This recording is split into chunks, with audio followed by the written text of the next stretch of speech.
Truth Frequency Radio Network. KTFRN. Worldwide.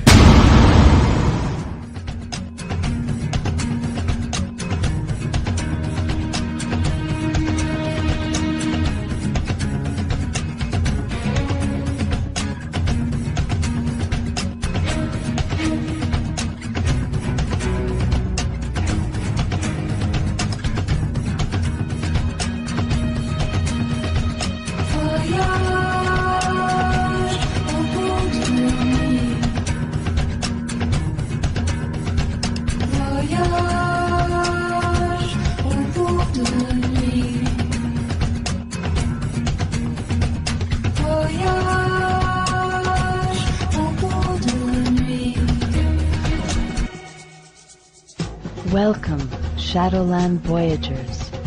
In the spirit of sovereignty and self-empowerment, we invite you to journey with us into the Shadowland. Let's rediscover, reclaim, and integrate the fragmented aspects of our individual and collectively held consciousness. Realize true freedom and restore authentic expression. Could it be the only way out is through the Shadowland? Good evening, everyone. Welcome to Shadowland Voyagers. We are here tonight. Christina, are you there? I'm here. Good evening, everybody. And Elizabeth, and are you here with us too, Elizabeth? Good evening, everyone. Brilliant. Tonight we have as a very special guest, Sonia Barrett. Sonia is a globally recognized, wonderfully, extraordinarily brilliant sister, and she has been recognized for her unique, in-depth, and humorous style of explaining the nature of reality as not only a virtual one, but ultimately a game.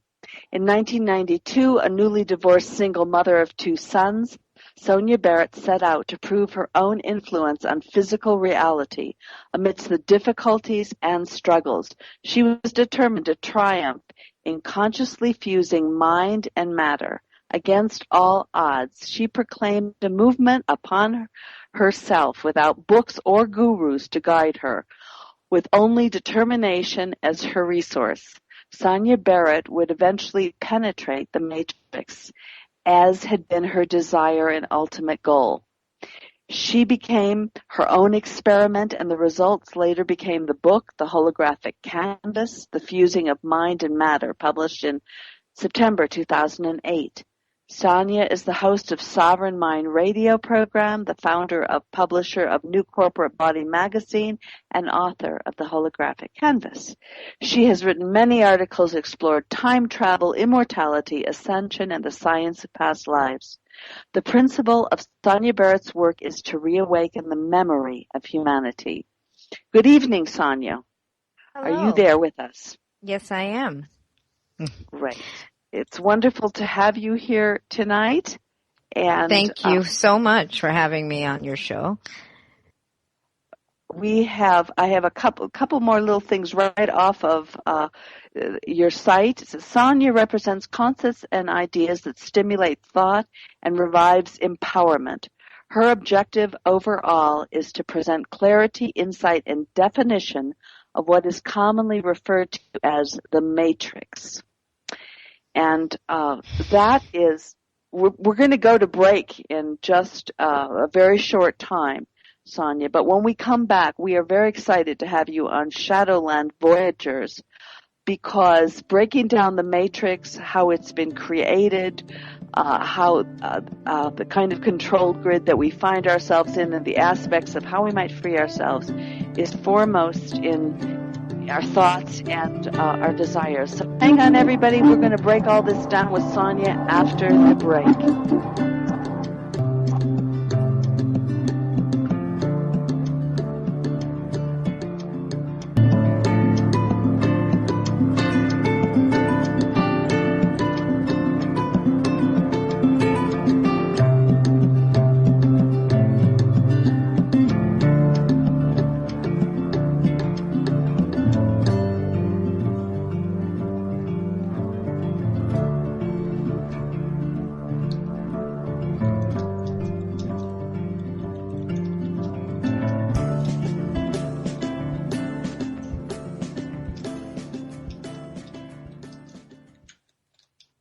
Welcome back to Shadowland Voyagers, and we have our guest today, Sonia Barrett. How are you doing, Sonia? I'm good. Thank you. Wonderful to have you on the show today. Somehow we lost Sienna. I'm not sure what happened. Oh, that's okay. I'm back. I was doing wonderful lead-in with the mic muted, but I'm here. Oh, Sorry about that. I was actually suggesting because the Matrix felt like it was kind of kicking up a storm, so I just felt like we needed to all chill out a minute and kind of come together and breathe and say, hi, everybody. We all here. It's all okay. It's been pretty intense lately, actually. Yeah, it has. Maybe we just need to have a human check-in here before we launch into these gigantos. Yeah, so maybe a few deep breaths, everybody. Lean back, as George would say. Grab yourself some popcorn. Get a cuppa, and come on down. See what we got going on here. So I got a whole list of curiosities here for you, Sonia. I know that you have done some serious research and journeying, exploring, along with scientific investigation into the matrix or the construct. And so my first question would be, are we operating in a virtual dream game that some call the matrix or the construct? Well, yes, I mean, I would say so, definitely, from everything I've written. And of course, as I explained before the show, I have to pull myself back. I'm not sure which matrix I'm in right now, but absolutely. I think that, obviously from a scientific standpoint, just what's been assessed and observed by, physicists like, David Bohm, and examining that we're dealing with a phantomic experience, that the universe is at heart really but a phantom, and everything that's been researched and done in terms of the holographic nature of reality, and also the fact that everything is really operating from the standpoint of being both a wave and a particle at the same time, which means that we are appearing and disappearing all the time. It's all happening at the same time, as bizarre as that sounds. And I think that the confusion for us is the fact that everything seems so solid to us, what we define as solid and not penetratable then. And so that gives the illusion of things being very final, final to the touch. So the idea of being in a virtual world or a holographic reality is kind of hard to really understand or conjure up for most people in their minds, because it's like, well, what do you mean? I can touch that. It's not a hologram. What do you mean it's a hologram? But that's, it's a whole other level. In terms of just understanding how everything is operating based on, frequency, or rate of vibration, that's holding everything in place, and the impact that the consciousness then has on, what we view as external reality. So everything is designed, yes, for us, for it to appear then as if, we're in a very static experience, and obviously static, very final experience, in order for us to really have the full effect of what that experience is. So that's the reason why it's very challenging for us to really grab a hold of that idea that it's like a virtual game, like a video game.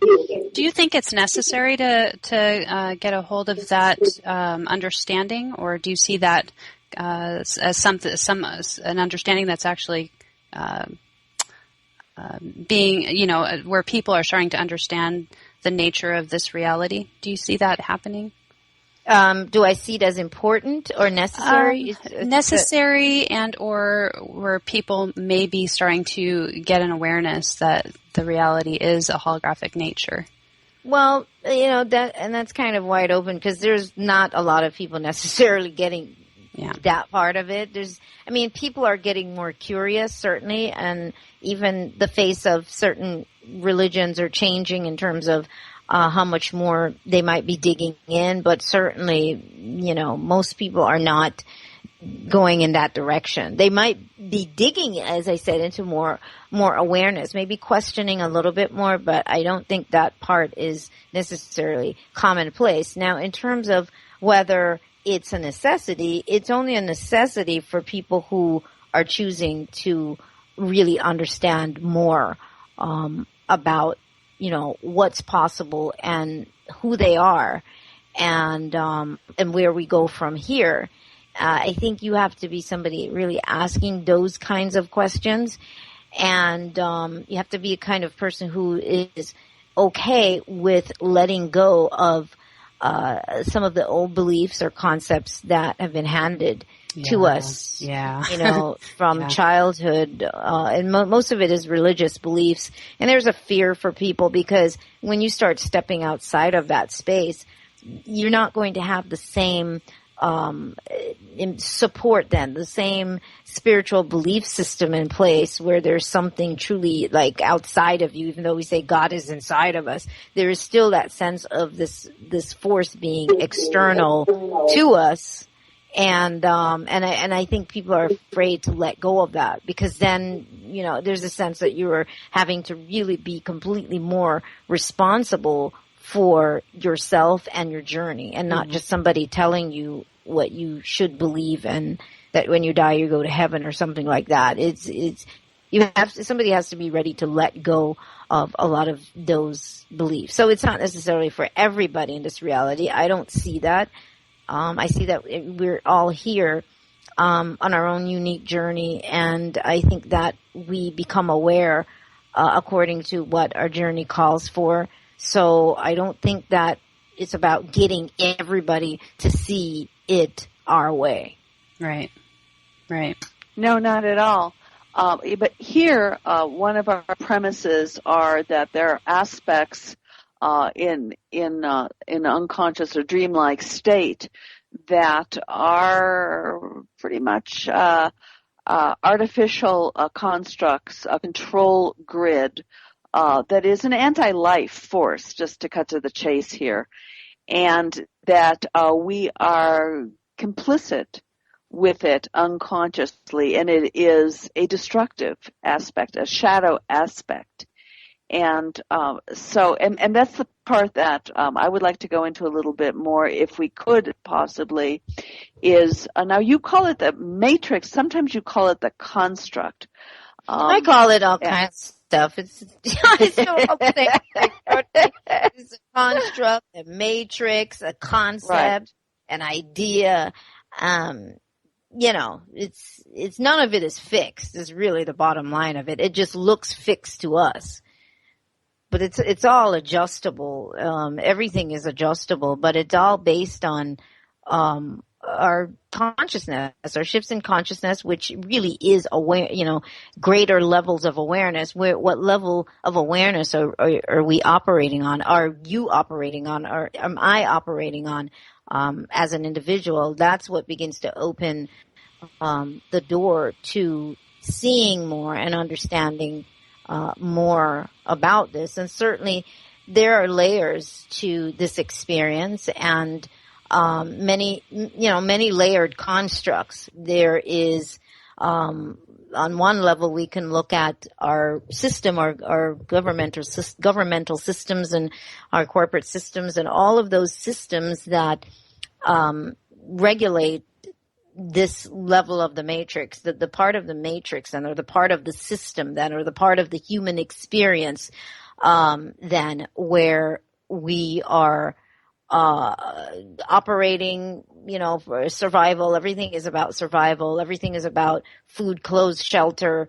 All of the programs and concepts that is sort of handed to us as to what is required of you as a human being, which is just a lot of programs basically that we all try to meet. And so you can look at that aspect of it, which is, obviously an artificial component, and but that it's all sort of artificial because it's all sort of being dreamed up. But it's essential in a certain level of the game. Everything exists as it exists for a particular, obviously for a particular reason, to serve a particular purpose.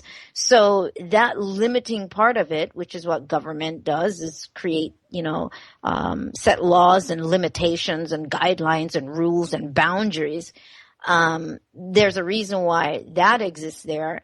In the game process. What else would we complain about? And we get to complain about what they do.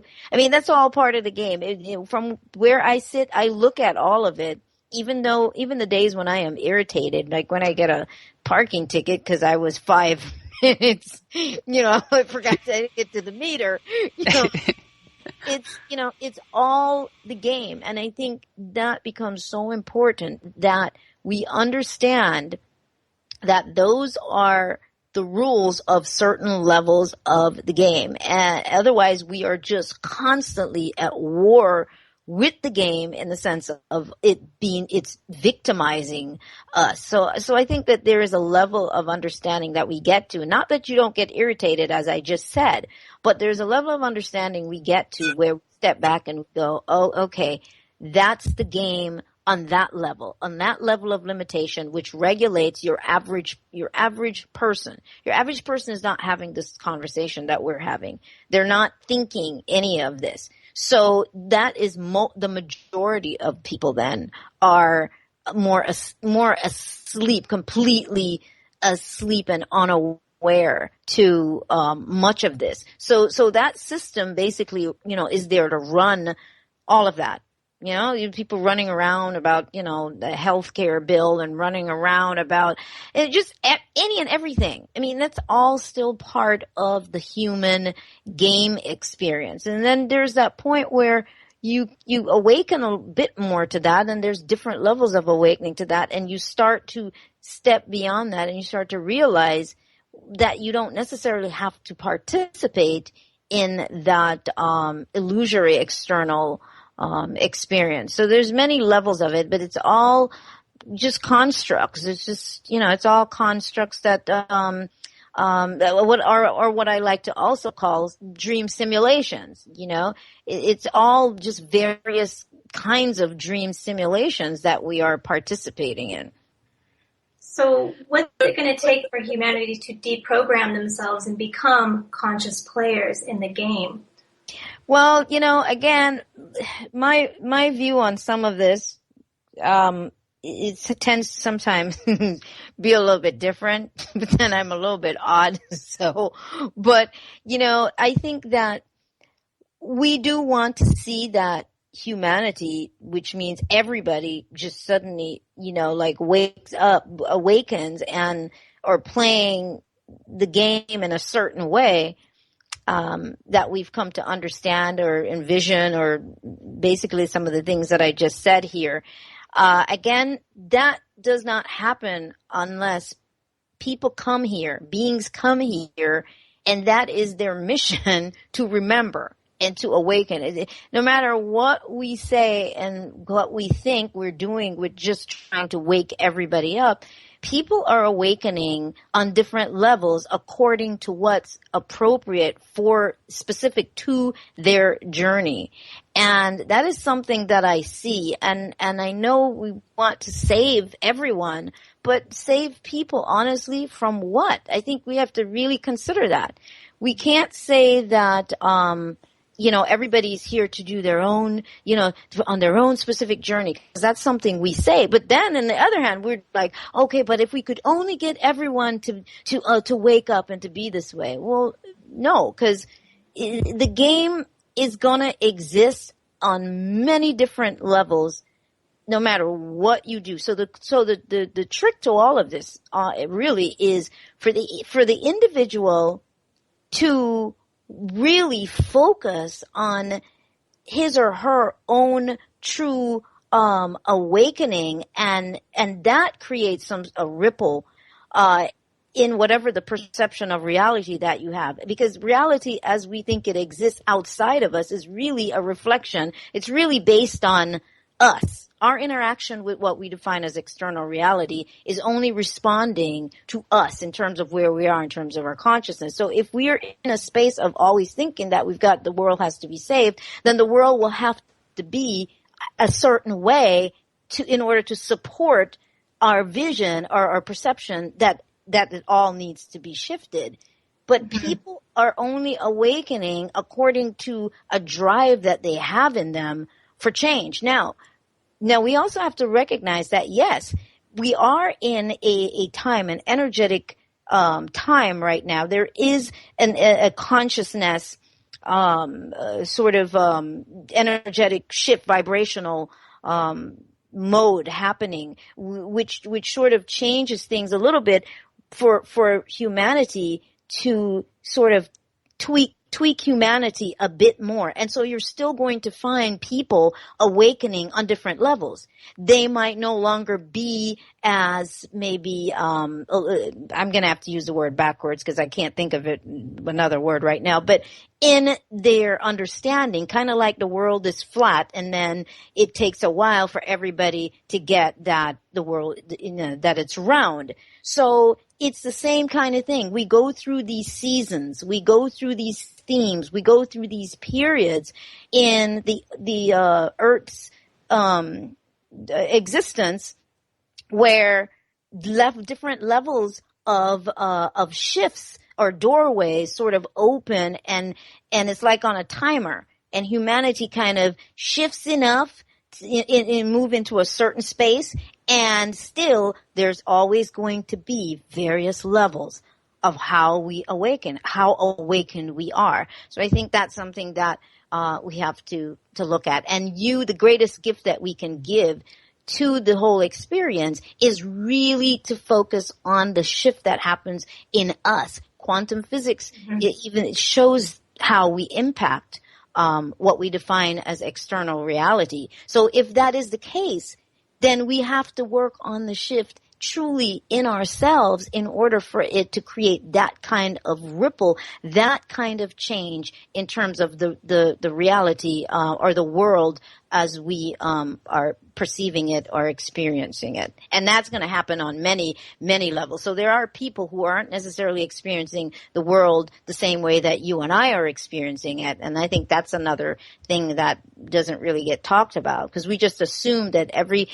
human being, or what we perceive or what we understand of what a human being is experiencing reality on the planet specifically the same way. And there's just so many more components to the science of all of this. That's what I've come to understand, or come to see. That's beautiful. I love that. We got to take responsibility. Change begins within. Thank you so much. We're going to be going to break, and we'll come back in a few moments.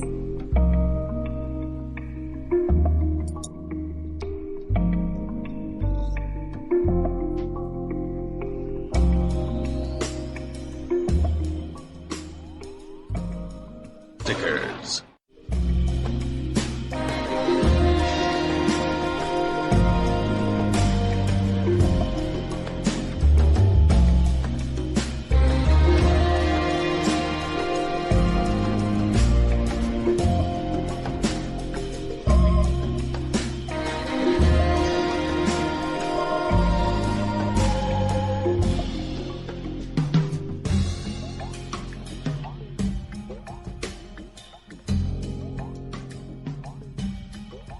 Welcome back, everyone.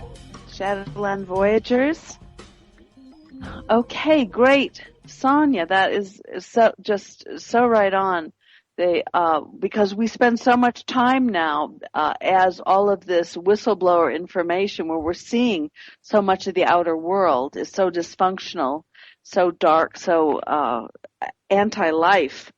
And it's so easy to stay outer focused right now. And then, of course, much of the world is blaming each other for the problem. Right. Absolutely. Yeah, we do see a lot of that. And I think what I've noticed is I think people also sort of get a high off of some of the listening to some of the negative information.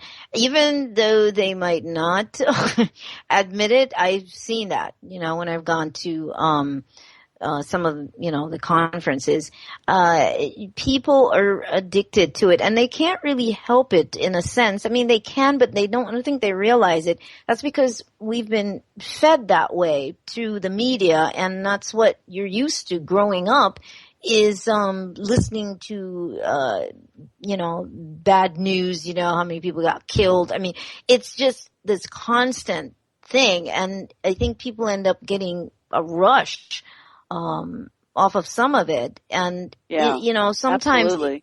Is it really sometimes about finding a solution? I think to myself, and I've said this before, what would a lot of people do if none of that was going on? I think people would be so confused if they didn't have, some people would, if they didn't have what we would probably define as a negative to focus on, in terms of just what's being done to us. It's like, what would you do if that wasn't happening?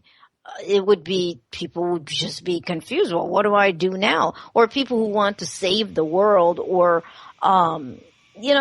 things that you just don't really think about. But that's the truth of it. It's that people would get a little bit lost. What would you do if you didn't feel like you had to save the world? What would you do? Right now you say you want peace and you want to live in the land of milk and honey, which could get really boring. So what would you actually do? And I don't think people really ask themselves that question. Because we don't really know what that means when we say we want peace. I think there's a lot of things that we're confused about as to exactly what that means. Part of the reason why we do have conflict in different ways is basically, it does sort of push you when you have, what should I say, like, opposition to some degree, certain levels, certain kinds of opposition, it does cause us to think more, or to push you forward in certain ways. And so we have to look at that even in our relationships that we've had with people, lovers, husbands, wives, children. You look at what happens when that dance happens, how you grow from that dance. Obviously, we want moments of calm. So I think those are very important things that we need to really re-examine. Is love, is it really about, what is love? Is love about allowing? Is love about it not being completely this thing or that thing? Do we know what middle ground is? And I think that's the thing. We don't know what middle ground is. We think that something has to be this thing or that thing. It has to be black or it has to be white. So I think we need to really sort of examine that piece. Good point.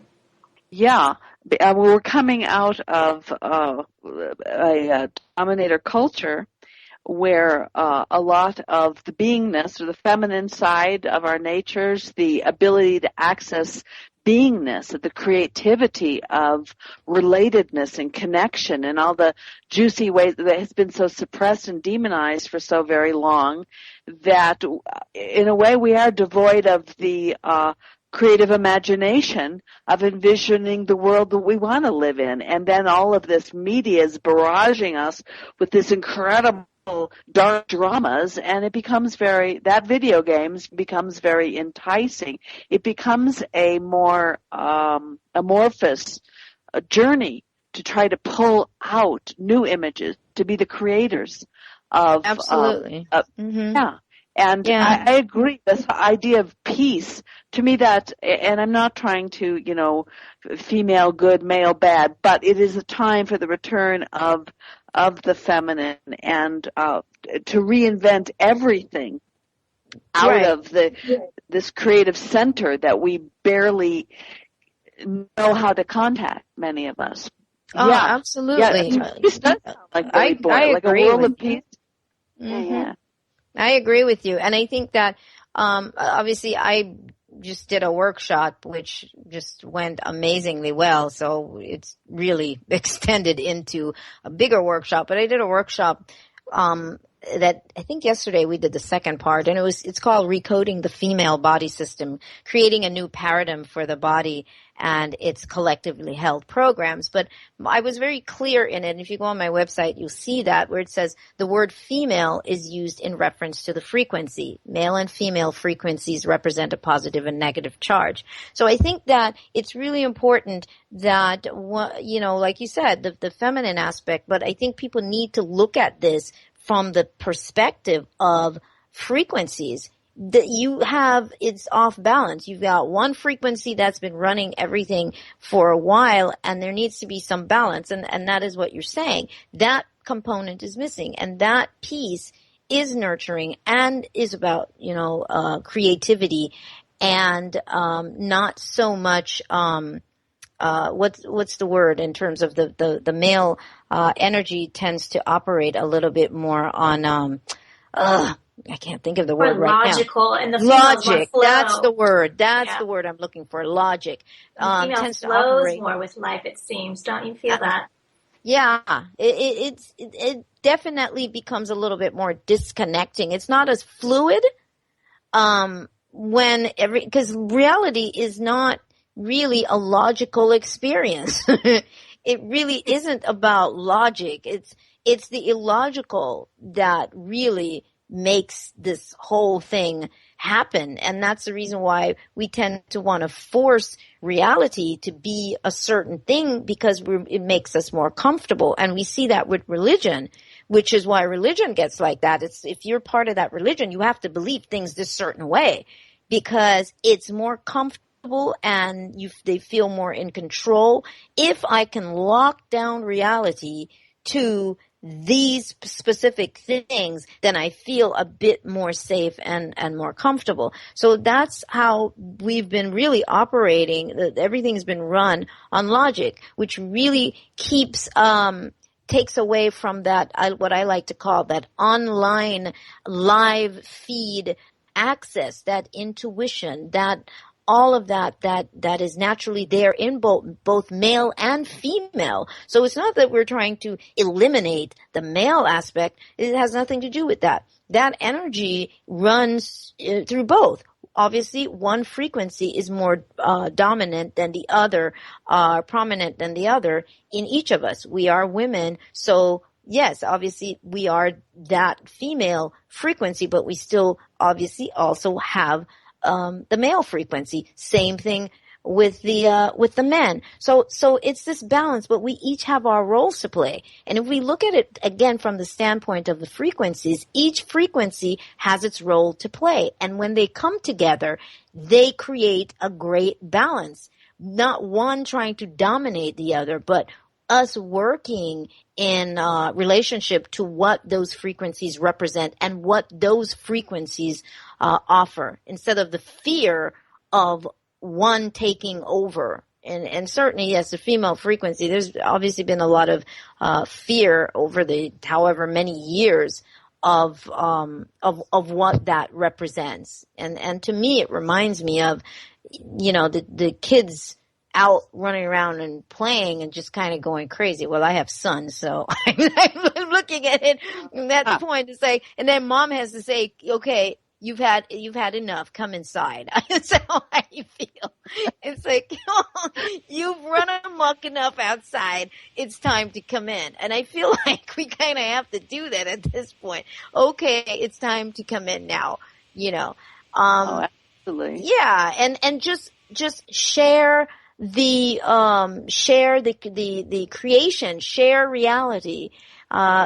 Just look at what both have to offer and come together. Obviously, we can say that, but it doesn't mean that the world is going to be that. So we now have to find that balance in our own personal lives, and that's how we begin to change the imprint. We begin to change that that imprint of how reality has been running, because we start to bring that into our own personal lives in terms of our the people that we deal with, our relationships. We start to bring that component in, where that battle for dominance is not happening in your own personal reality.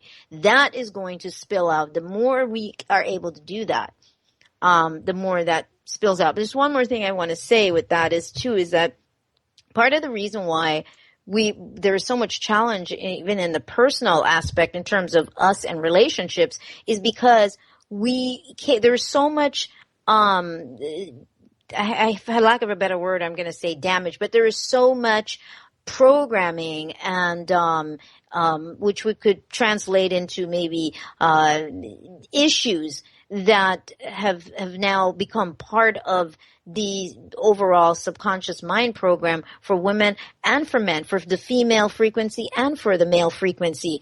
And so we're dealing with a lot of that. And in the workshop, I even talked about the fact that, once upon a time in a lot of these royal families, obviously where they wanted boy children and, children were being killed. Now, we might think, okay, well, that was just happening there. But what we have to understand is how much of this stuff sort of comes through into the coding of the frequencies, how we can carry it, even though it didn't happen specifically to us. But that female frequency has carried a lot of burden or a lot of struggle, a lot of I can't think of the word now, but the code then, a victimization code, let's say. Right. That we are dealing with as women. We have to protect ourselves. I said that also yesterday. We've lived in this, having to be on guard if I'm going to say that word, if you have a vagina, because everything tells us that you might get attacked, you might get raped, you might get, so there is this thing, that automatically as a little girl or when you're growing up, that you have to protect yourself. You have to be on guard. Those are the kinds of programs that runs through that female frequency, and it is very crazy, and it just gets passed on from one generation to the next and has become part of the gene pool.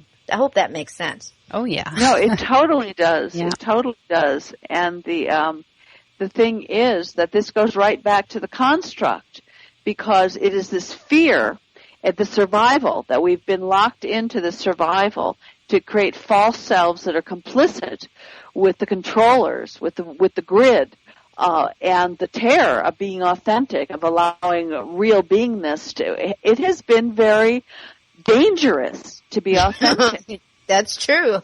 That's true. That's true. I mean, you go back to the witch trials. I mean, all of those things that we think they're gone, but the scar that has been left on that frequency, that female frequency, for how long? And this is across the board.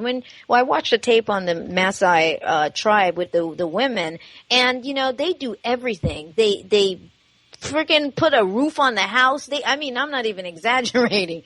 They do all the stuff, and the men, what do they do? I think they tend to the cattle, but they do all this crazy hard work. And when they interviewed them, the one woman said, well, we did something like a long time ago, and now we're paying for it. And they asked if she thought it was fair, and she said, yes, I feel that it's okay for us to be paying right now. Like, okay, so that's yeah. Come there.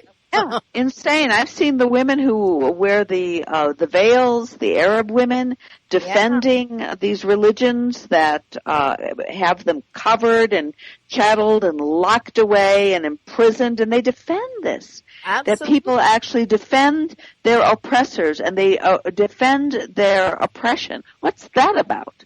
Oh yeah, and that's what I'm saying. So when we feel very safe and secure, and maybe that's not the word, but when we feel like we are operating in a civilized space, you and I, and that we are fine. And what I started to see was how those programs have impacted us silently at the subconscious level. And we in the workshop, one of the things I wanted to do was have the women really take a look at their mothers, the influence of their mothers, what they really thought. And some people were really, really kind of shocked to realize just how much of these kinds of things that maybe traveled through the bloodline, through the mother, that they were carrying, and they could see how their lives were shaped, how they had lived their lives. This stuff is so automatic in the sense of how we operate that much of this goes unnoticed because we're on auto. We just go ahead and we operate according to protocol, according to what we are used to seeing or appears to be the norm. So everybody just gets robotic, with how we operate, and nobody we don't really question it very deeply. But there's just a tremendous amount of that kind of damage that, like you said, suppresses a large degree of authenticity and creativity, not to the fullest that we could. But now that we know, you and I and all the other women, all the other people, men too, listening out there, we can begin to examine our own lives and see really where we can begin to make those changes from those kinds of scars. In one of your interviews, you talked about it that we are tied into pre-recorded data streams. Is this kind of what you're talking about here? Yeah, and that's I would say that's a good part of it. There's so much on that subject matter, much on it, but yes, because we don't really realize that, again, because we really feel that we are operating authentically, and what I really started to notice is where those choices are coming from. You're making certain choices based on what? Based on belief systems, perceptions, and then we're not looking as to what is the belief system really, and then where did that originate from? So a lot of it is a lot of pre-recorded stuff. And again, I use the word protocols because we do tend to operate by these protocols for the collective. And it's just that those protocols the face of those protocols may appear in different ways, just like different religions, but ultimately in the end, a lot of it is very suppressive, but you don't know that because you think you have the religion. Well, it's kind of the same thing what I'm saying here. So we feel that we chose to be a doctor or a lawyer or a teacher, whatever the case may be, and just to show you, well, if we were to really dig into it, for some people, for majority, you might go back and trace where that thought really came from. It could be something as what we would consider to be as minor as that. Where did that thought really come from? We could actually trace some of that stuff back to somebody saying something to us maybe as a child, or there's so many different things where you have to prove yourself, or just so many components of this. And after a while, no, you're not going to notice. You're successful. You've got your PhD, or whatever the case may be. You've made millions of dollars.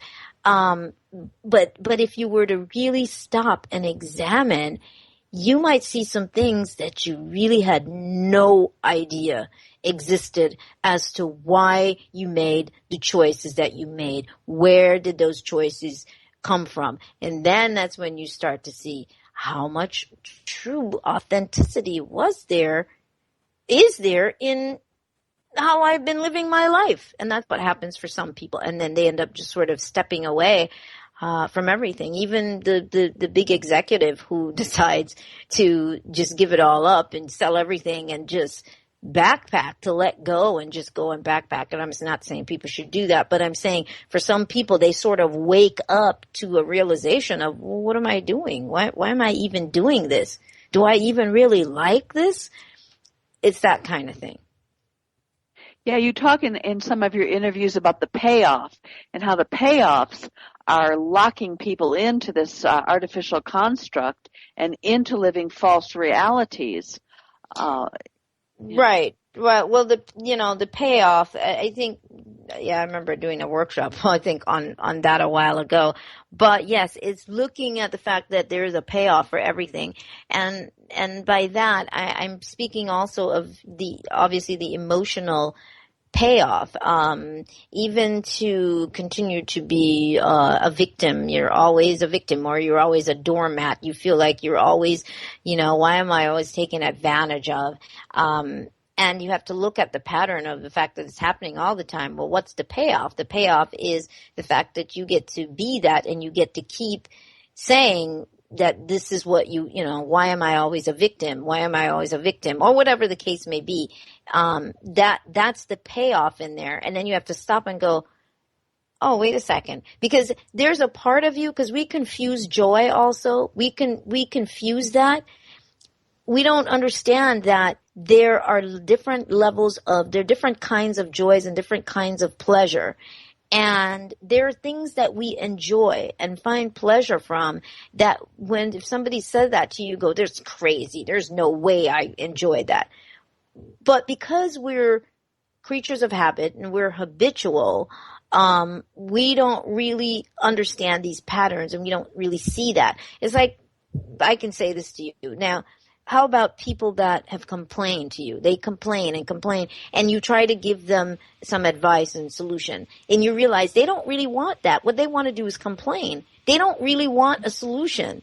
They want you to jump in the party with them and go, "Yeah, I can't believe he did that to you or she did that to you." And that's what they want, because that's the party right there.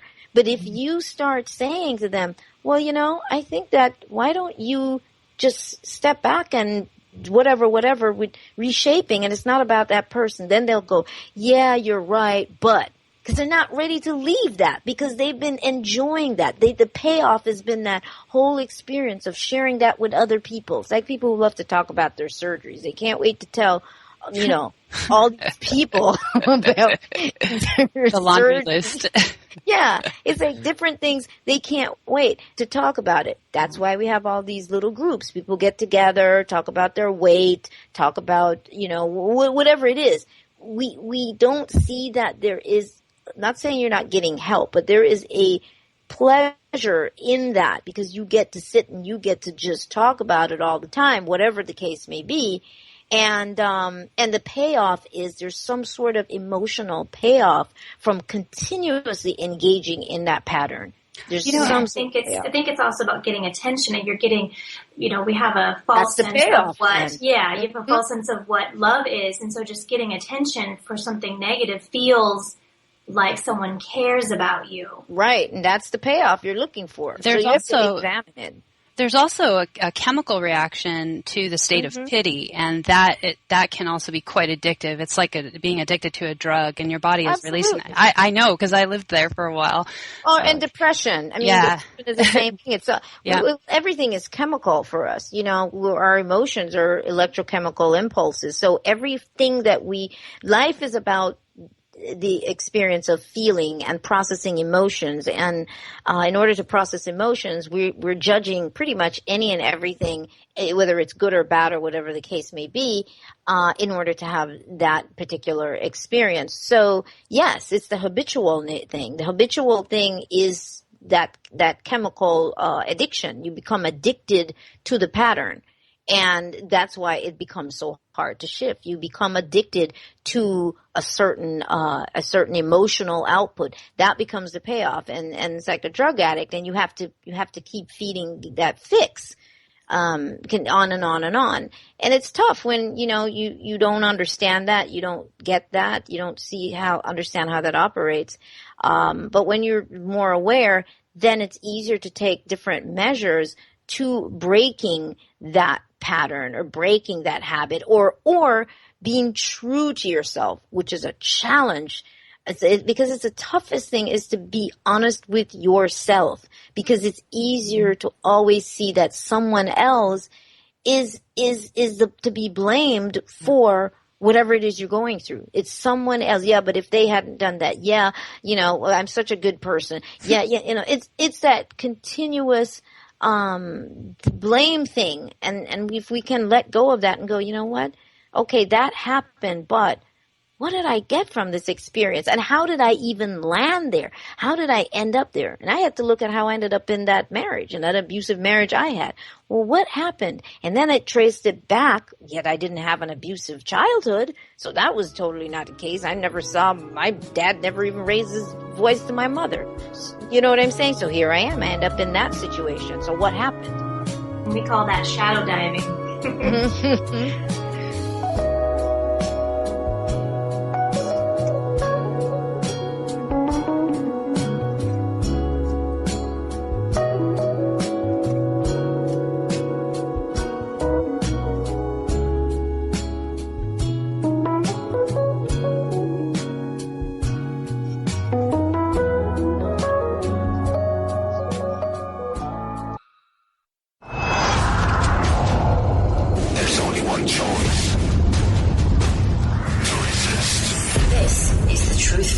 Radio Network.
Welcome back, Shadowland Voyagers.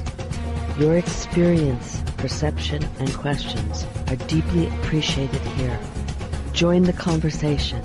Call in at 213-233-3998 or 888-832-2027. Welcome back, everyone. All right, we're in hour 2, and we're talking about habitual patterns of behavior that aren't really so productive. So what about breaking character, Sonia? You talk about that in some of your material. And original memory. How do we get out of this? So you're saying that how can we get out of... You talk in some of your talks about breaking character as a way of coming out of these habitual, really destructive, self-sabotaging, and just generally downer behavior patterns that we're all addicted to. You talk about breaking character, and then I'd like to also, if we could, go into original memory, because that seems to be a wellspring of potential that people can tap into to break these patterns. I mean, take this anywhere. Those are just some things that I'm interested in hearing you talk about.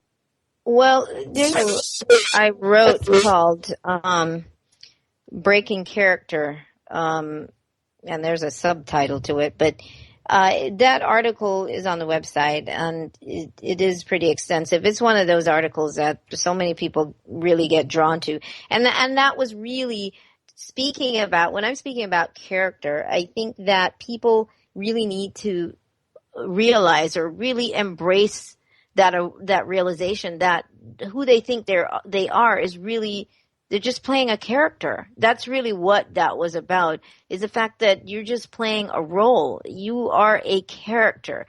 So when I kept saying, it's about breaking character, it's about really having to stop and realize that this finality in terms of definition of defining self you've really just been defining the character. All the stuff that you say that, well, I am this and I've got this and I'm doing that's the character. All right, we'll be right back and go more into this breaking character and original memory. How do we get out of these?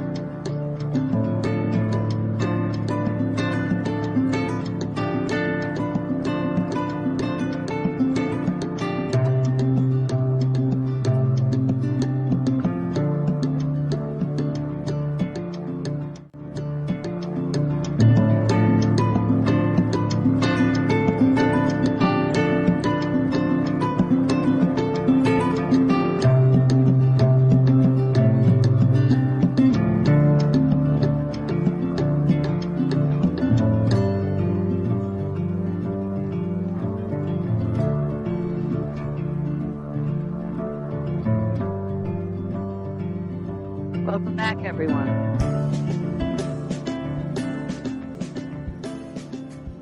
And we're here, Christina, Elizabeth, myself, Sienna, with Sonia Barrett. We were just discussing breaking character, an original, I think you call original memory, Sonia.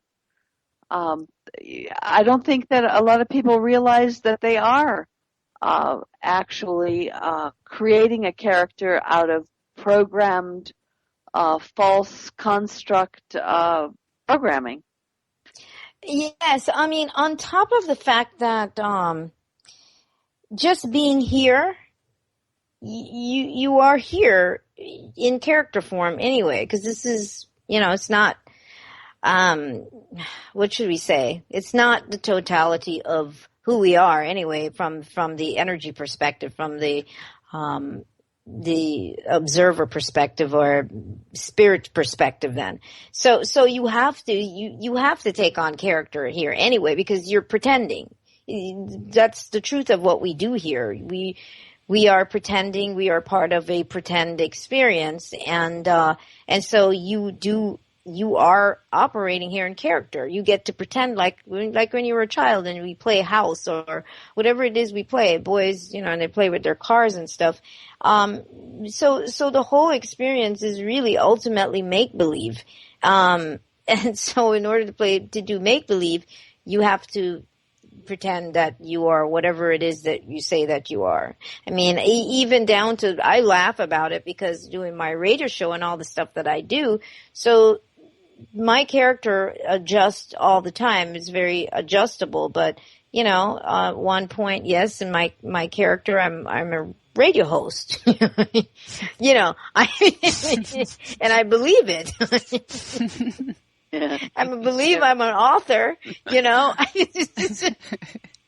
So, for me, after a while, it's just none of it is really serious. It's like you have to get that. It's just you're playing a role and it's become so believable to you that you get so stuffy about what you think you are. And so we end up evaluating everybody and categorizing people based on the characters that they represent. What kind of car you drive, what kind of house, what kind of money you make, what kind of job you have.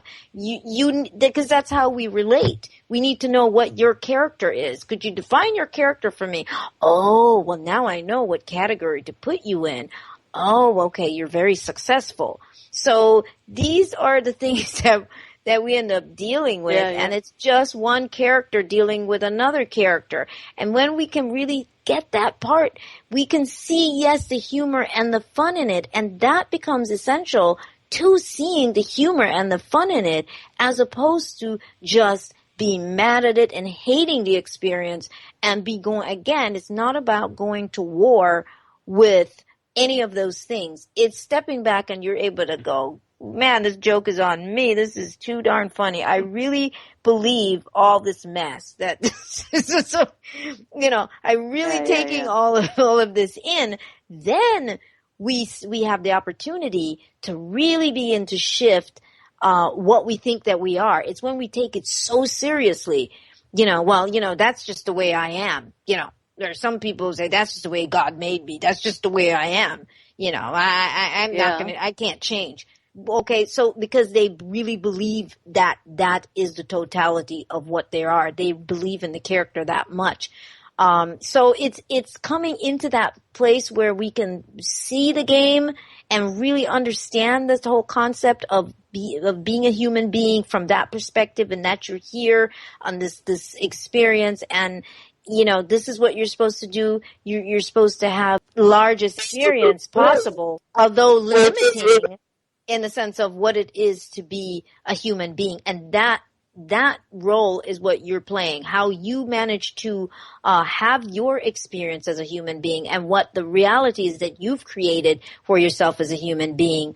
In your game, your reality is going to look slightly different than mine or whoever else, even though we're playing the same base human game experience. Now, in terms of authenticity, that comes in at a different level of really understanding that, then those things that I have just said, and then being able to make different choices now, because you're not taking your character so seriously. So that opens up the door for you to see more, for you to see what's possible, and then you start stepping through that door. Now, does that mean that you're going to step away from the character? No. You're going to be able to, what do they say? Be in this world, but not of it. You're going to be able to dance back and forth. You're going to be able to engage as you need to. And that's where meditation, that's what meditation was actually bringing us, is that moment when we are able to be still and leave the stage. So breaking character is about leaving the stage. It's leaving the stage for that moment where you are not anything. You are not the character. You leave the stage, and you are back in that central space where you sort of get rejuvenated, refreshed, and all the problems that you thought that you had, they don't exist in that space. They only exist in the space of the character. It's the character, that part is who has the problems. That part of you that is vast and larger than can be ever confined to a body does not have those issues. It's having the experience through the character. The character is the one out there doing everything that it's supposed to be doing. So it's getting that part of it. And so meditation, or centering oneself, is a tool. You don't have to really do this through just meditation either, but we've come to understand meditation from that standpoint because we've stepped so far away from remembering the vastness of who we are. So we have to have those moments. It's like quiet time, when you have your child, or when you're little and you get to go have quiet time or whatever. Okay, so meditation is then that moment where you go ahead and you step away from the stage and you center. And when you're able to do that, you can really make changes to your game. Because you're not really coming from a space of just judging the game all the time where you're fighting with it. But you are there in your true sense, your true essence, centered. When you're able to get in that space, a lot of people, it's very hard for a lot of people to make it into that space because of all the mind chatter and all that stuff going on. But that's what that moment is for. It's like connecting with that, what we would say 0 point, that moment where there is nothing and everything, and you get to be there, and you renew and you refresh, and you get answers because you're not fighting with your game. You're not going through a debate with it. And at that moment, you're able to make, to come back on the stage then different. You're able to re-engage your character completely different, maybe with the person you were arguing, you were having a fuss with at work, or whatever the issues are. You get to step away and remember, I'm just playing a character.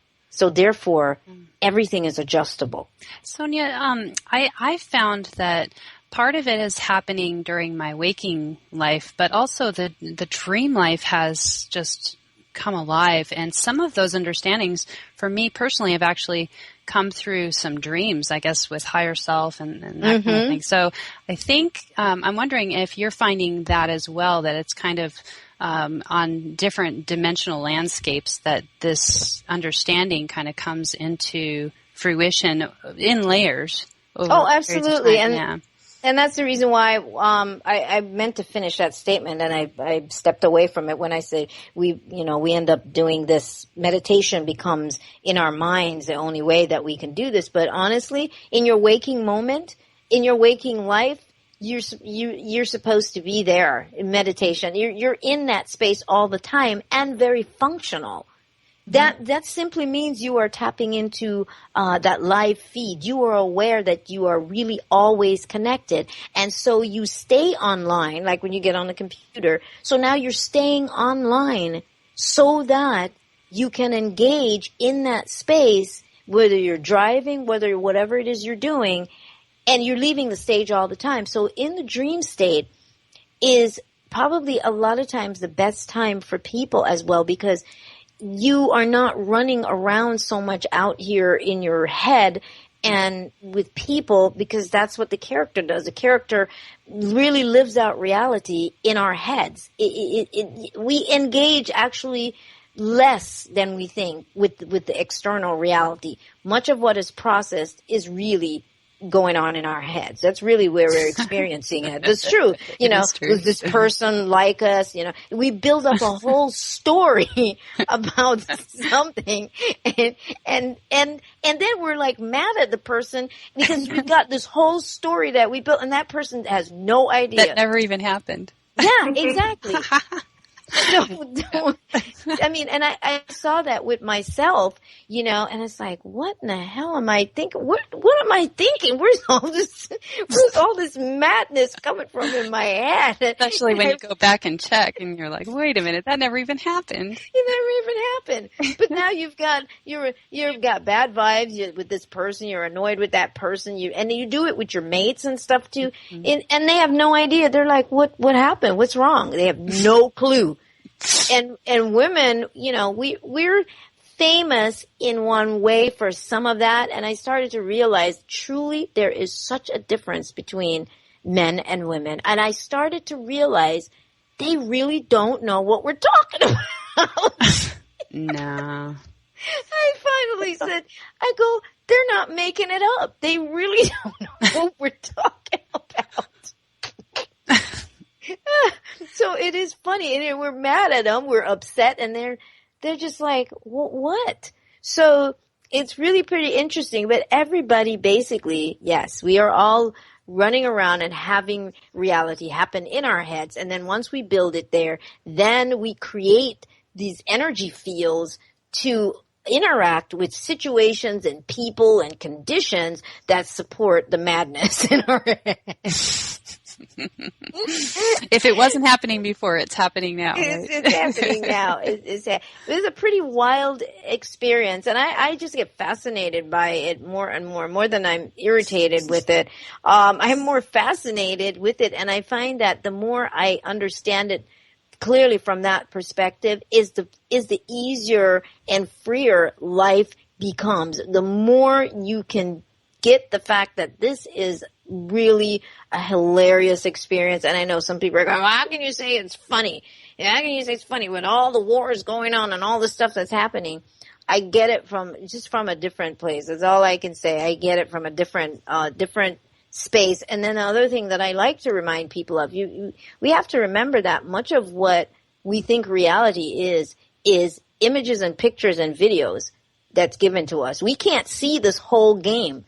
So somebody else has to create what reality is supposed to be going on, supposedly out there, and then give it to us so that we can have an emotional response. And that's what the news and that's what the media is for, and that's what all of that stuff is for, because it creates reality for us. And when we pick up a magazine, we see the pictures. We've never been to Tahiti, but we see a picture and God, it looks really good. We want to go there. Until we go there, we do not know that Tahiti exists. And that's something that we need to understand is most of it is created for us. So the only thing that we know truly of what the world is our immediate interaction with the immediate world around us on a daily basis. And that's all you really experience of the world. Everything else is an emotional stimulation from something that was said, or a picture that you saw, or an idea or something. And that's how we're experiencing the rest of everything that isn't part of our immediate experience. So if we're not directing our attention, it's going to be directed for us, basically. Oh, yeah. You've got to, everybody's got to play. That's the game. It's like no, you've got to play. And since you can't get to it, we're going to make sure we provide it for you. You don't get to sit out of the game, and you have to be part of it. And then you have to say, you have to engage in whatever the natural emotional response should be. Like people when they go to work, everybody will be talking about a particular incident that happened. Oh, did you hear what happened on the news? And then that becomes the conversation, and you become caught up in it. Did you hear about the gas prices? So then that becomes like another whole simulation that we get to participate in, and we could get lost in a whole conversation going on forever on the gas prices or whatever the heck it is. Right. But we just don't see how that works. It's like we're just pretty robotic in being moved into these different thought processes and simulations, and belief systems. And, we get that with our money system. And that's one of the biggest games ever, because the whole concept of money and the whole experience with money and what money is supposed to be is completely designed for us. And just the same way they tell us what the value is going to be of anything, of a $10 or of $1 or of $20. They decide what the value factor is, and we go along with it. So we don't see that. We don't really get that, how that is happening, because it's such an automatic process. And that's why they use physicists, and they, a lot of times when you see these documentaries, they are using a lot of scientists in determining the economic structures, how all of that is going to play out and translate it to people. Yet much of this is digital. Money is just a whole digital experience now. It's not all that paper that we think. It's just people moving numbers around. Right. Yeah, it's crazy, actually. Yeah, we take it very serious. Oh yeah, absolutely, and that's the whole idea. It should take it very seriously. It's an energy, and it's actually, if I were to feel into money, I would think that money feels constipated. It wants to flow. It's an energy.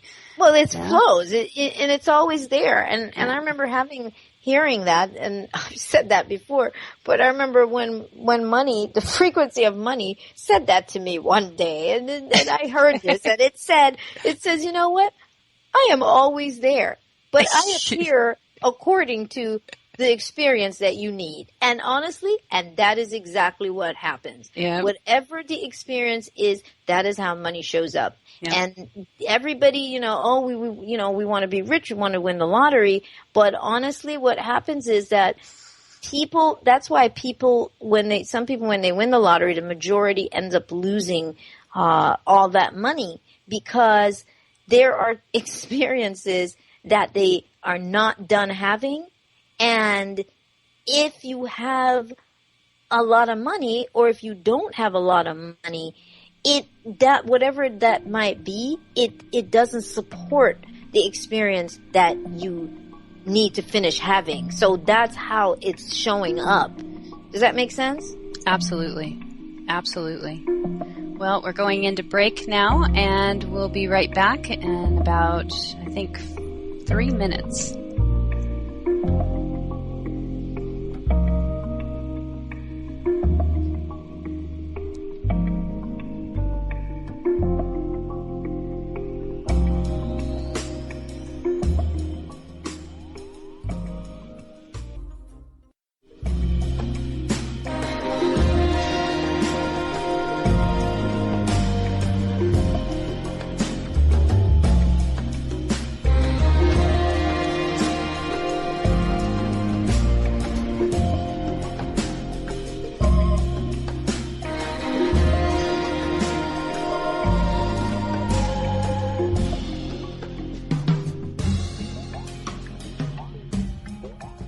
Welcome back, everyone. We're here with Sonia Barrett.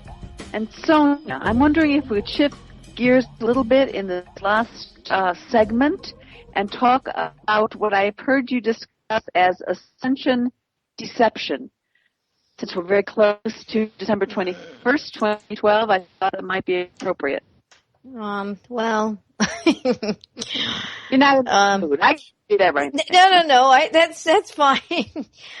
That's fine. Let's see. I wrote that article, I think, also many years ago. But, the times that I've talked about it, it was really based on the fact that people, there was so much hype, and so much what I call foo-foo, fluffy information floating around, about the whole concept or idea of ascension, as if everybody was the whole planet, everybody was going to be magically whisked, away or magically awaken to, to whatever, to all this magical stuff. I don't know. That might be true for somebody in somebody's reality. But so that was really what I was looking at. And, the fact that, ascension is really about, an expansion in consciousness again. And we say that loosely when we speak about expansion in consciousness. And I always like to keep reminding people that that really is about a continuous greater awareness, which really means an elevation in the vibration of consciousness. Obviously, a greater awareness, if we were to measure it, if we were to be able to do that energetically, it would be measured in frequency or the vibration of that kind of awareness, that level of awareness. So I do see that that's what is continuously, happening, is people stepping up gradually to greater levels of awareness. And as I mentioned earlier, I do believe that the energy is definitely going to be accommodating. This energy right now is accommodating of humanity opening up more and being able to, lift our awareness, our consciousness higher or into a more expansive space than we've been operating in. But I did not see it from the standpoint of suddenly everybody just miraculously don't have to deal with any of their lives and what they were or how they lived their lives, but suddenly everybody was just going to be sort of in this caught up space of land of milk and honey. That was sort of always the vibe. And, then there was a lot of information, being written where people are talking about the fact that it's because of ascension, they're gaining weight or, this is happening to them or, it was just a lot of that kind of thing. And I think you still do see that. And it's sort of like stepping away from taking responsibility for their lives, for their journey. It's not a free ride to anything. You have to work for your own evolution and awareness. You have to be responsible for that. Just joining up with a group of people does not mean that you're suddenly going to be in this expanded, space. So that was really what I was looking at, is the responsibility factor. And I think, majority people want to escape, that kind of responsibility of having to do that kind of work. They want something that's a little bit more sure, which is why religion works so well, because Jesus saves and he died for your sins. So you don't really, you just have to confess or give your heart to the Lord and, all is well, or you go to church and you go to heaven. Well, it's the same principles, some of the same principles moving through some of that, the New Age movement. And that is, those are the things that I was speaking of. It's still stepping away from owning one's self and mastering that. And an extension of that is a lot of the ascended master information, the overdose of attachment to a lot of those concepts. And I'm not saying that they don't exist. That's not what I'm saying. But I'm speaking about the dependency that we have and the escapism that we have, and the need to make someone else responsible for us or save us, or that's greater than us. Are you saying we're going to have to do shadow work? I'm thinking that. Yeah, I'm kind of thinking you're pushing that hard. Yeah. I'm kind of thinking that that's kind of what's happening. You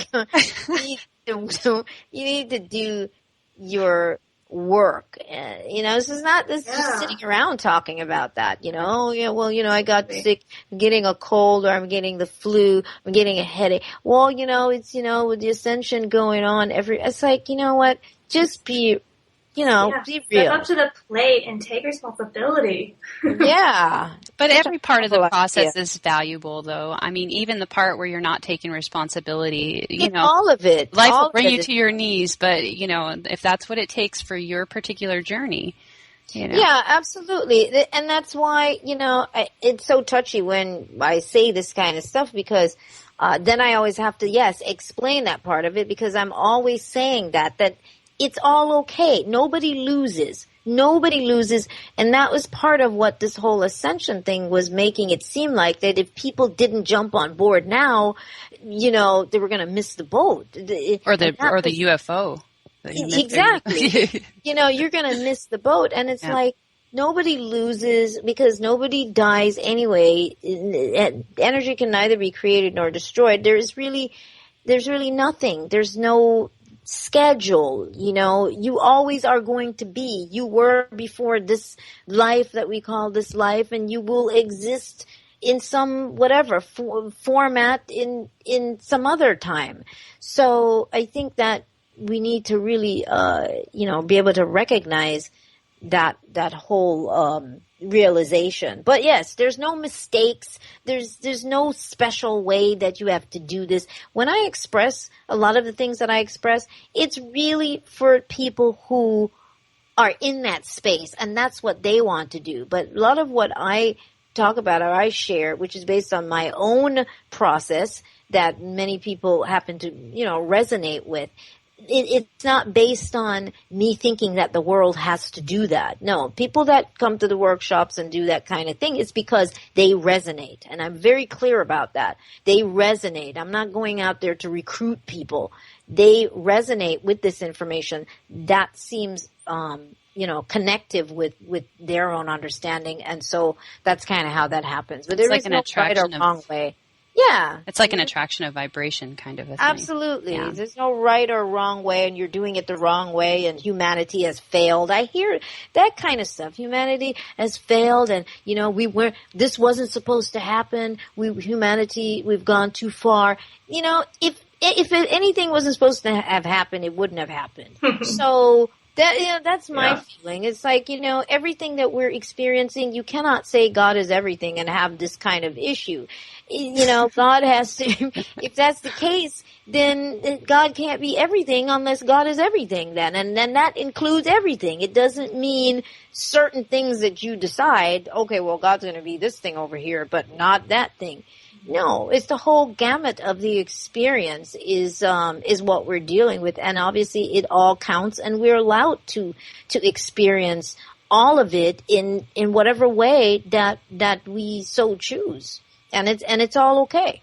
So, while we're on this subject, we have a question in the chat, and it might be a little bit redundant from what you've already stated, and with regard to a mass awakening and whatnot. But I'm going to word it. It comes from a slightly different angle. Do you deal with a celestial clock with the universe, like coming into the golden age, and will that influence the mass perception of reality? Is that along the same lines of that mass awakening?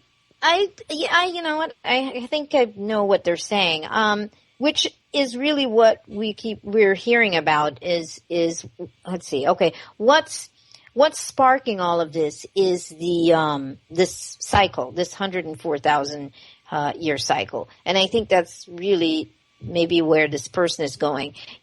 I do believe that these cycles do initiate different kinds of frequencies. And obviously, yes, it makes sense, which is, obviously why the Mayans were keeping track of it in the manner in which they were, because what we deal with are cycles. Everything is all happening based on cycles. That's how time is able to unfold, is through cycles. You're counting something. There are barometers. You're measuring something. So we have 4 26,000 year cycles is what we're completing, which is what totals up to this 104,000 year cycle. And of course, those 26,000 year cycle, each of those cycles are broken down even more.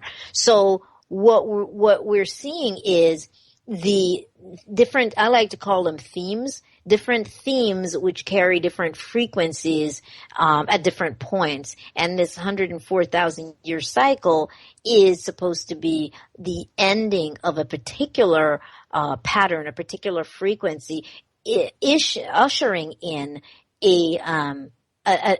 another level of cycles, another levels of counting those cycles. It's ushering in a particular kind of frequency, which will bring in a particular kind of theme.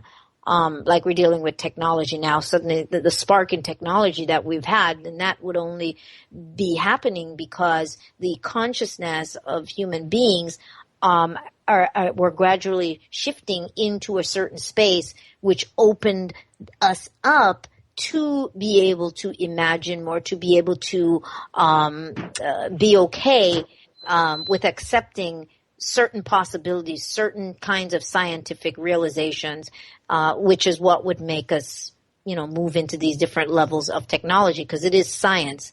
So we're going to, as we go along now, 200 years from now, 300 years from now, some of this stuff will be so primitive in terms of what 300 years from now will represent a completely different theme. And, there's teleportation going on. There is, we're doing more of those things that we do understand that the brain, has the ability to really, we have access then to those certain parts of the brain that's not really being utilized in that sense at this time. Yet we're seeing pieces of it in different people. Some people have that more, where they're accessing certain other components in the brain. So a few hundred years from now, this theme, this vibration may be ushering in rather, those things, those abilities are maybe gradually showing up. And we see it in TV shows and so on, like Heroes and some the alphas, certain things that are showing up, and they're only showing up because somewhere in the human psyche, that understanding or that memory or that realization exists, that is where we're heading. Do you feel that it will affect time as we know it? Will it affect time as we know it? Yes, I think so. But I think that because everything is so gradual, it's like we don't notice when certain things change because you are so a part of the change that you just sort of merge into the change. So it's like you don't notice to what degree. And time is another interesting factor anyway. Time is really very perception based, because it's a paradox. It is, but it isn't. And we need to participate in that dimension of time, that fourth dimension of time, in order to have this experience, because everything that we experience is very calculated. It's very measurable. You have to have, time is really about distance. It's really about the measurement of from point A, to point B, or A to Z, and what's happening in between there, and the how much it takes, what we would then define as the time it takes to go from A to Z. It can happen very rapidly, like a car moving at 150 miles an hour. Zoom, it can get to, Vegas in 2 hours, as opposed to going 80 miles an hour, and it might take, 4 hours.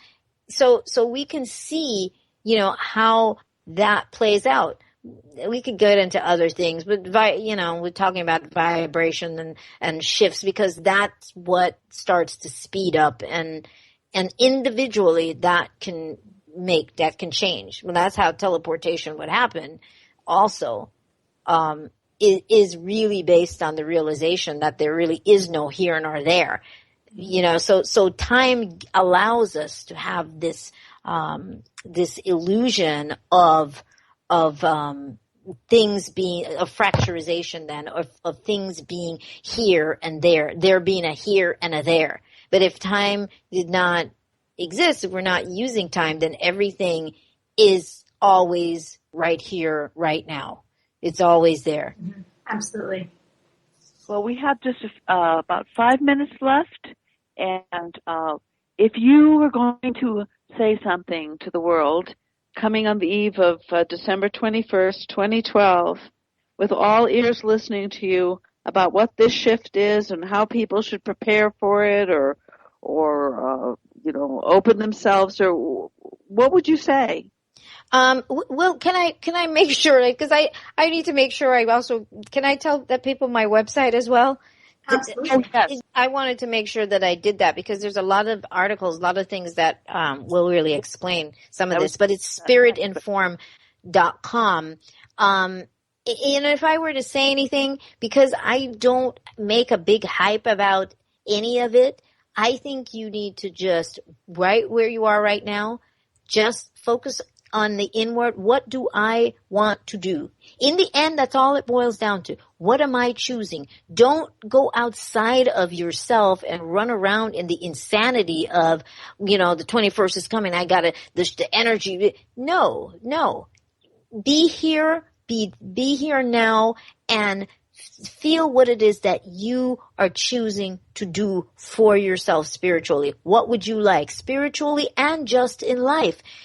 You have to look at that and know that, and then that by itself actually begins to take you on that wave. You're riding the wave smoothly into whatever changes there might be in the energies. You're doing that. You're aligned. You're online, and you're allowing that inner guidance to take you through the process. But I don't really see it as that from that perspective, like everybody's thinking, oh my God, the 21st, because they're going to get up on the 22nd, and it'll be, it'll be, it would be pretty much like the 20th. Same thing with January 1st, 2013. So yeah, it's just a lot of, it's a lot of hype. Just be at one with the energy moving. Just relax. Great advice. Beautiful. Absolutely. Oh, and can I mention my film as well, so people can also check that out? Yes, please. Absolutely. It's thebusinessofdisease.com, and it is called, obviously, The Business of Disease. So I'm hoping, everybody, if you will go and like my Facebook page, we're still looking for sponsors. We're in post-production, and there's so much, you can see all of that on the website. I did an article called The Marketing of Breast Cancer, the Pink Ribbon Agenda, which started this a year and a half ago with the film. And so the film, takes a different look at much of this, even from the angle of quantum physics. So we're providing information that's cutting edge with some of the most amazing minds in the film as well, including Bruce Lipton and Dr. Amit Gwazami and Dr. Ernest Rossi, just a lot of great people that are in the film, and we have Susan Summers too. So it's definitely going to be awesome. So thebusinessofdisease.com, please check it out. Oh, that sounds fantastic. Really fantastic. Yes, and is there, are you doing webinars or seminars, or if people want sessions with you or want to work with you directly, how do they do that? It's all the information. It's on the website, spiritinformed.com, and you can always email me all the information about consultation. There's a lot of information in terms of the kind of consultation that I do, which is dealing with reprogramming in the subconscious mind and psyche and all of that. It's all on the website. Lots of DVDs and CDs are on the website as well. Instant downloads that can also be purchased of my workshops and my lectures. I've been doing mainly the film, working on the film, but I do a once a month Wednesday 30-minute teleconference as well, which you can sign up for on the site. And I just completed this workshop that I mentioned earlier. But it was so amazing for people that we're going to extend it and do either another 2 or 4, and it was amazing. And we really access more science when we do this. So it's not just talking. People are actually utilizing this, and we get much into quantum physics and stuff, but to get people to really access the potential that's there, as we're all really masters. What else is there? Yeah, any workshops and lectures that I might be doing it's always posted to the website. I do a lot of more sort of private workshops now, because most of these people have been doing workshops with me for maybe the last 2 or 3 or 4 years.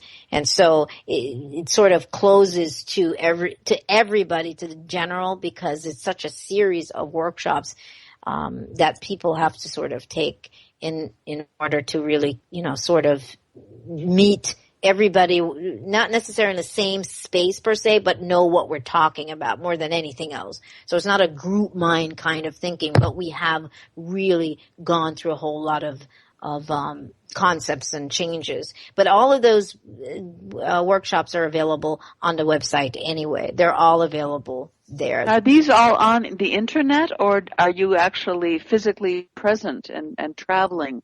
I did people? This year. I haven't really done that. Like I said, the film, I was in New York in February, and I did a full day workshop here in LA, but I haven't really done that much. Next year I'll do a little bit more traveling. I'm doing the Free Your Mind conference. I think it's in April. But yeah, when I do travel, it will be on the website. But the film just has taken up a lot more time, so I have focused on that. And I have a pending book that was supposed to be done a year ago, and it's still not done. So that's kind of how the schedule is. So I do a lot of teleconferences, though, and webinars. So because there's people from all over the world, it makes it so much easier for everybody to participate. So I do a lot of teleconferences. Beautiful. Thank you so much, Sonia. It was wonderful having you. We wish you all the best, and blessings to you, and for all the great work you're doing to awaken. Thank you so much for having me on. Thank you. It was fun.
for something bigger than this. Don't ever try to dismiss yourself, 'cause you don't have to.